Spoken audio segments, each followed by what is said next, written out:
Welcome back. You're watching NewsX. I'm Hardeep Singh. Canadian Prime Minister Justin Trudeau has strongly criticized his own national security officials in a press conference and labelled them as criminals for leaking classified and sensitive information to the media amidst heightened diplomatic tensions with India over the killing of Khalistani terrorist Hardeep Singh Nijjar. During a press conference in Brampton, Trudeau has slammed certain media outlets for inaccurate reporting, stating that they have consistently gotten the stories wrong. His comments have come in response to a Canadian newspaper report that linked Indian leaders, including Prime Minister Narendra Modi and External Affairs Minister Jaishankar, to the death of an NIA-designated terrorist. The question now that arises is what has led to Trudeau suddenly changing his stance? Let's listen in to his latest statement. Well, first of all, we have seen, unfortunately, that criminal leaks, criminals leaking top secret information to the media has consistently gotten those stories wrong. That's why we had a national inquiry into foreign interference that has highlighted that the criminals leaking information to media outlets are unreliable on top of being criminal. In terms of the issue,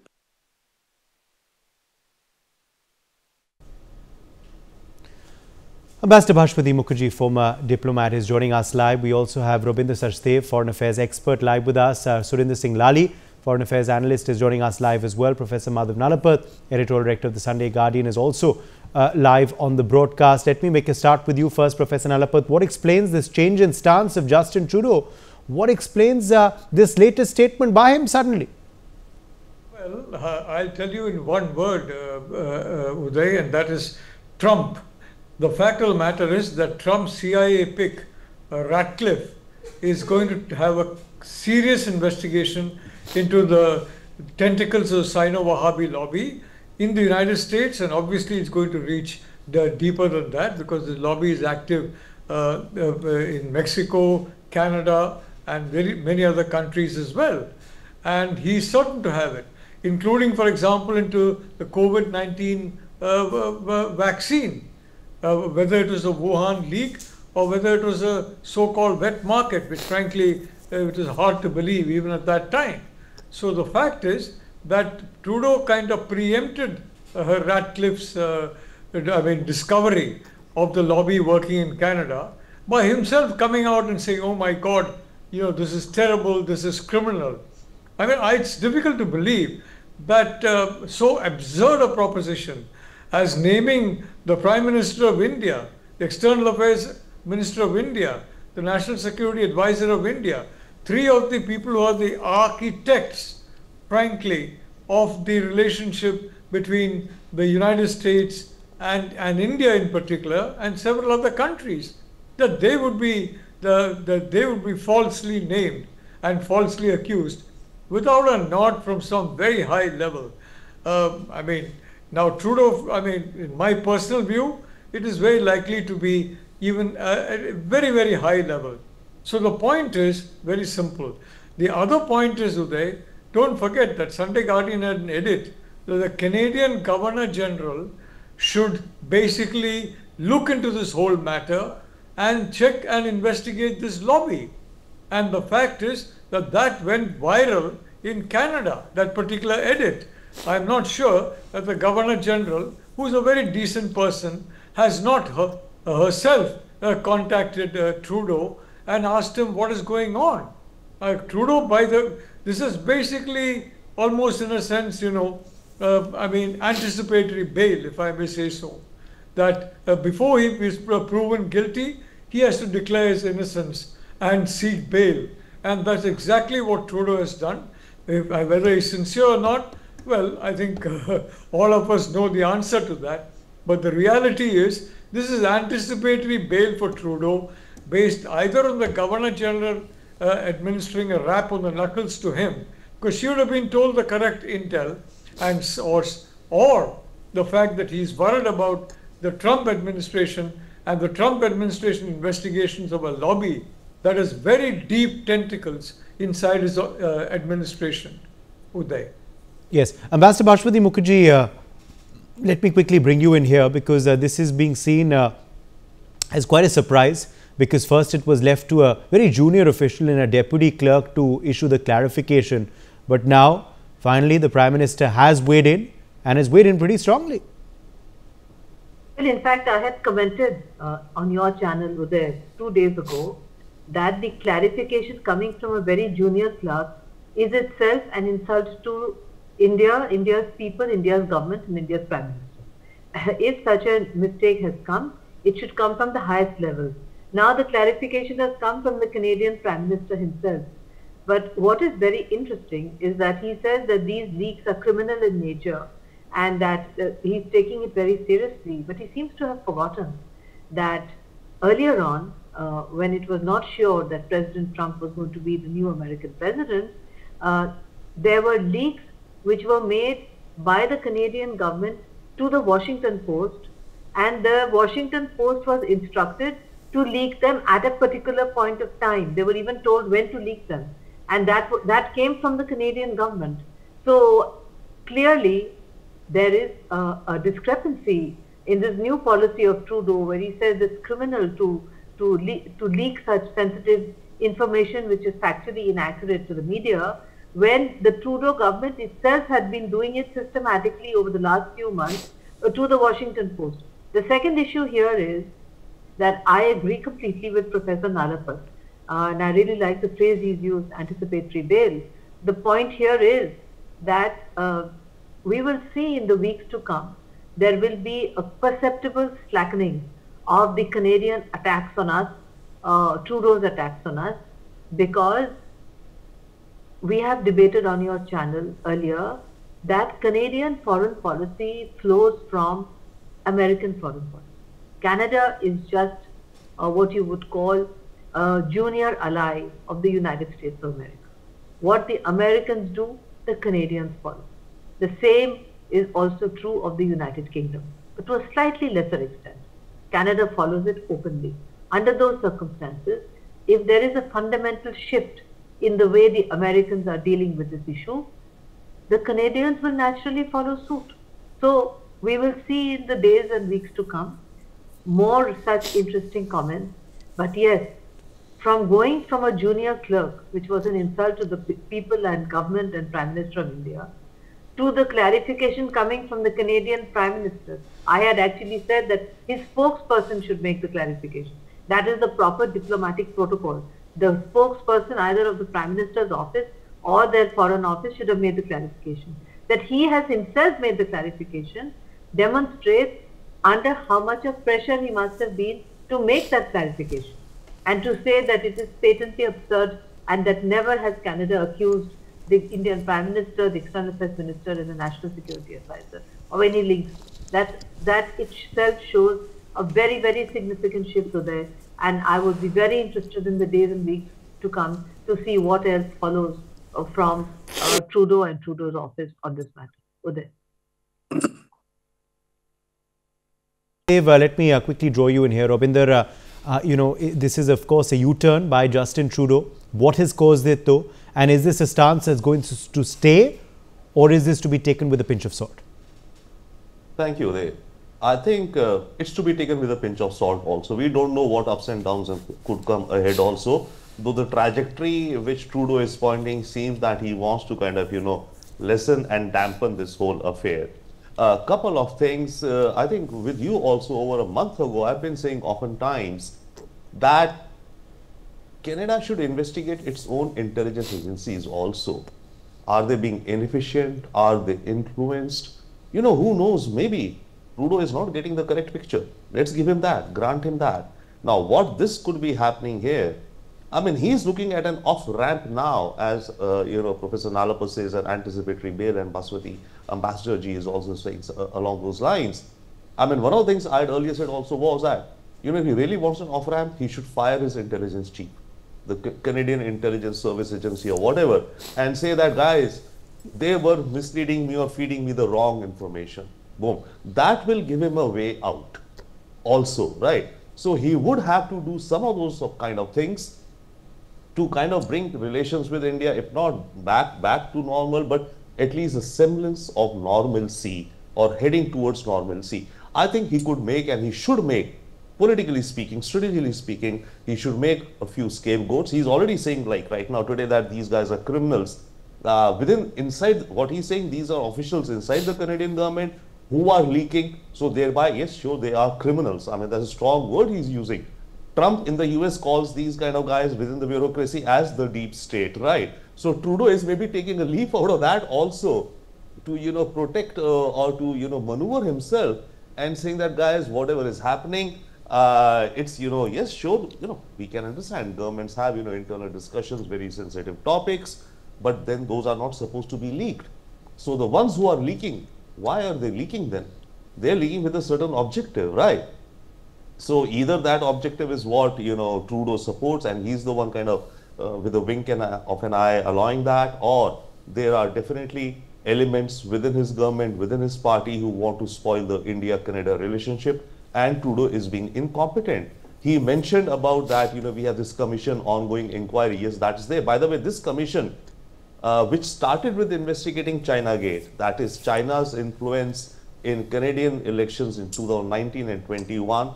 And there, my thesis is that it's to avoid, his the scandal which was building up there, that Trudeau turned to the Nijjar case and made a mountain out of a molehill to show that he's very strong on national security because he was being pummeled for sleeping or being incompetent on the job with regards to China Gate. So therefore, the mole out of a mountain out of a molehill. So that commission which started with that mandate, and along the way it has picked up, interference also by India, Iran and Russia, I think, right? And it's supposed to come up with this report on 31st of December. So let's see what that report comes. But I think Trudeau can get on the off-ramp by somehow, putting the blame, part of the blame, big part of the blame on his intelligence agencies, fire his intelligence chief or some such, and say that these guys misled me, they were incompetent. Let's begin a fresh chapter. Okay, let me quickly join Surinder Singh Lally as well. Surinder Singh Lally, a big statement by Justin Trudeau calling his intelligence officials criminal as well, whoever was responsible for this leak and was responsible for this report. What do you make of this very strong statement by the Canadian Prime Minister? Thank you, Uday. And for me, it's now becoming part of my comic relief to see how Canada under Justin Trudeau has become from the theater of the absurd to kabuki circus. I mean, firstly, I'm not too sure I would take that with not a pinch of salt, but a bag of salt, because since he chose to take up this issue, right from the parliament, and he led it from the front, I don't think these leaks were without his knowledge. He knew what was going on. But now, as Ambassador Saiba said, that there seems to be a change of narrative. I mean, Modi's and Mr. Modi's and Trump's bonhomie is not hidden to the world, and the strong pushback that we gave them, and Donald Trump is also on record calling him, and I quote, duplicist and two-faced. So I think there is a change of narrative, and maybe if I'm stirring the hornet's nest today, I feel that pretty much the southern neighbor has been dictating the foreign policy, which is also probably no secret. But now I feel now the New York district courts have a more meaty matter. So I think Adani is a more meaty matter if I was to compare it to the Pannu. So I think this is going to be a change of narrative. And I have a feeling that this issue is going to come down a little bit and something else is going to get more traction. Thank you, Uday. Yes. Okay. Let me come back to you, Professor Nalapad, at this point on where, this latest statement now, is going to lead to in the next few days. Is it something that is an aberration, or is it something that is a bit of a reset, possibly in India-Canada relations? Well, it's a reversal, and it's not an aberration, but the fact that he should fire his intelligence chief, yes, the Secret Service chief was fired after the attempted assassination of Donald Trump, who is going to be the 47th president. But I don't think Trudeau is going to fire him, because then he's going to talk and he's going to say the Prime Minister knew all along. Now, I was pretty confident that Biden did not have any knowledge of this assassination bid, and it was proved by the fact that the chief was fired, even though she was a close personal friend of Jill Biden. Now, the fact is, the stakes are much higher than India-Canada. The stakes are wrecking India's ties with the West. And that is essential for the Sino-Wahhabi lobby. It's among the top tasks of the Sino-Wahhabi lobby. And this particular fake case, fabricated case, they felt that was the time bomb that could basically ensure that there is a complete wreck of this particular relationship, and a relationship that is critical to security of the Indo-Pacific. Without India as the linchpin, quite frankly, the United States will not be able to secure the Indo-Pacific against China. And that is a reality. And Prime Minister Modi, the External Affairs Minister Jaishankar, and NSA Doval have been architects of building this relationship. And they are the ones who are being named, of course, totally falsely, as some of us said from the very beginning. Well, you wreck the architects, you wreck the architecture, and then you wreck the future of the Indo-Pacific. So it's a much bigger game, Uday, than just India-Canada relations. And in my view, there's a strong case for arguing Trudeau has been complicit in this particular case. But since he's made this kind of anticipatory bail, I'm going to give him the benefit of the doubt and give him bail and say, yes, he is innocent of that charge. He was just idiotic in believing people who are evil and bounden, if I may say so, in thrall to the Sino-Wahhabi lobby. Thank you. Also go across to Ambassador Bhashpati Mukherjee at this point as well. Ambassador Mukherjee, if this is, done with an intention, it's done strategically, it's done because it's been thought through, this latest statement by the Prime Minister at the highest level, then where is it going to lead to in the next few days between relations of the two countries? Relations between the two countries are gutted. And they will remain gutted as long as he's Prime Minister. He has single-handedly destroyed the Indo-Canadian bilateral relationship. These are cosmetic statements. If you look at it closely, what does it change? Nothing. Because the statements which have been endorsed by Trudeau, including the fact that our former High Commissioner was complicit in extrajudicial killings and plots for extrajudicial killings, none of that has changed. In other words, a mature and world's largest democracy has been accused by the Canadian government and Canadian Prime Minister of going against international law, which is fine for big, rich, developed countries, but not fine for India. And these accusations have been made in a baseless manner.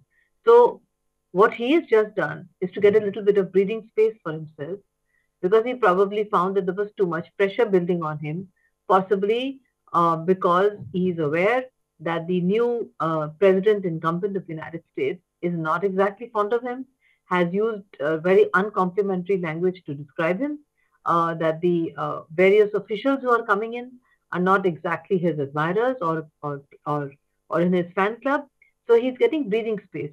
But in order for him to repair, even salvage the relationship, he has to withdraw the kind of comments that he's made about our very senior diplomats, about our intelligence agencies, etc., etc.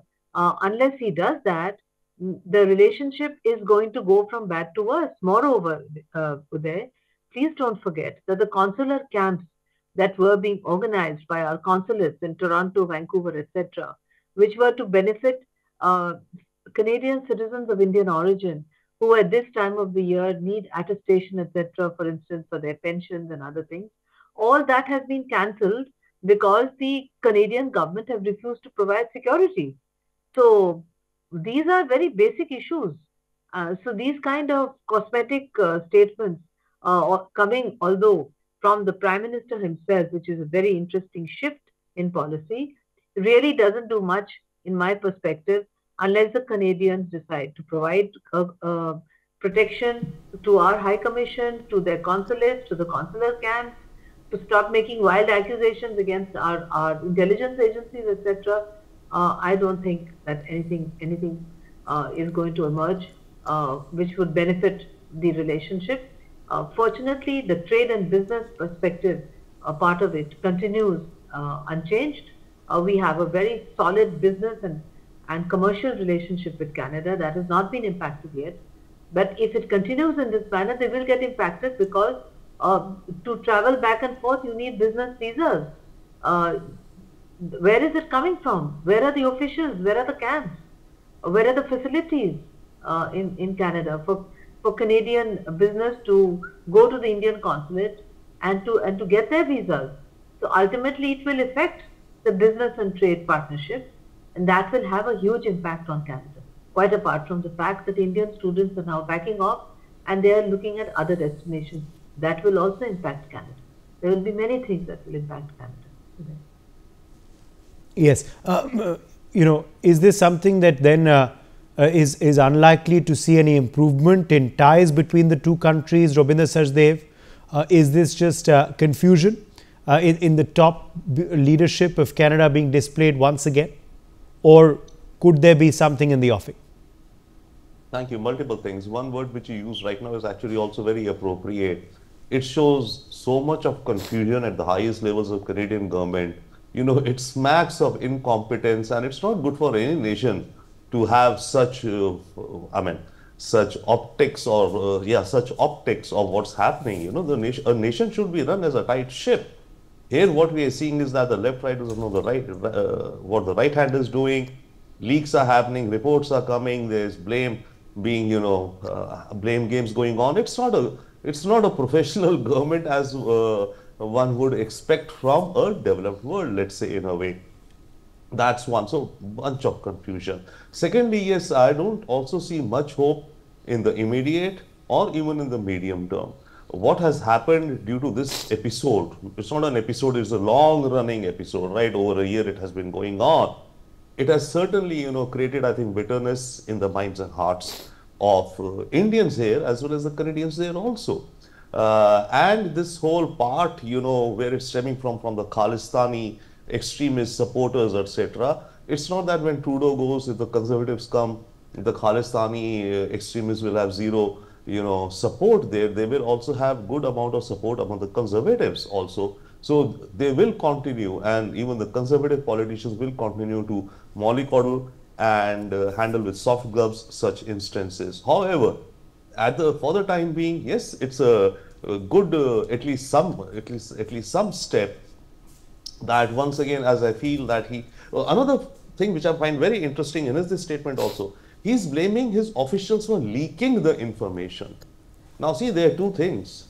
He's still partly not saying that the discussions or the classified discussions which are happening on the top secret highest levels were, incorrect.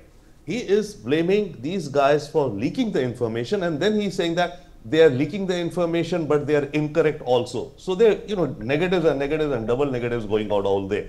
So it's still, it's still a spaghetti kind of thing happening there, but he still is, it is something, I think he is looking for an off-ramp, at least tentatively, but at the same time, I don't anticipate that, such pinpricks, and tomorrow we may have, or in a week's time, the RCMP may issue something else, or there may be another report in the Globe and Mail or somewhere. So these things will keep happening in the coming months also, unfortunately. Okay, let me then give the last word to Sundar Singh Lally on the road ahead. Uday, American supremacy definitely is there, but I feel American hegemony is up for revision. So the big daddy needs to create this space, because since the USSR collapse, they've been unilaterally leading the world from every possible manner, using the World Banks to think tanks to the George Soros and, to the G7s and you name it. So if you ask me, I think it's Cold War 2.0 which has started to play out. Thank you, Uday. My thanks to all of our guests for joining us on this discussion. Let's slip into a very short break.